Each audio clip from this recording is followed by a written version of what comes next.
one of the big data conference has just come to a close, and we're back here in the main tent at the corporate showcase, where companies from all over Silicon Valley who are using big data in their everyday life are here presenting their products. Let's see what some of them are.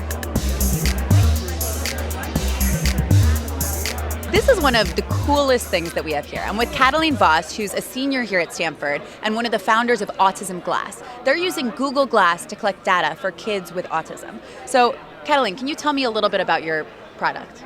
Yeah, sure. Basically, what we're doing is we're creating an emotional aid for kids with autism who struggle to identify expressions in people's faces and struggle with social cues that a lot of us take for granted in conversation. And so we built sort of a real-life, real-time learning aid that you put on and that tracks emotions in people's faces right then and there using a bunch of computer vision and gives you feedback in the actual situation in a heads-up display or via audio. There's an app on the phone that right now we're using in a study that we're scaling up to 100 participants.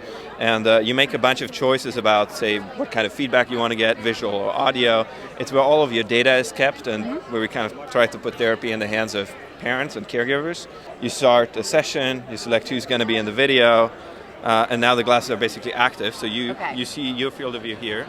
If you look at me and I start making, say, a surprise face, it will give you... Oh yeah, I can see that. It says, there's a little cartoon that says surprise. Yeah, exactly. Right? So it gives you a happy face, angry. Oh, there you're angry. Yuck.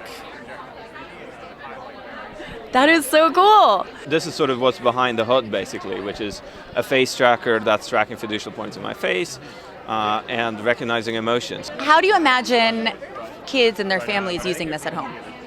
So right now we're running a 100-person study where kids and families basically take these home and they decide what to do with them. We encourage them to use it in sort of short sessions for a period of use.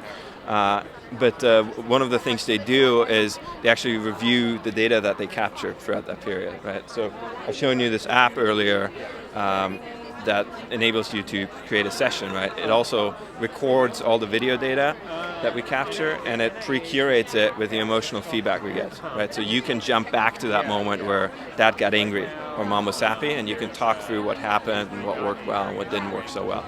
So we're really imagining it as sort of very much like a design your own therapy aid. This is a really cool use of Google Glass and also a really cool way to collect data.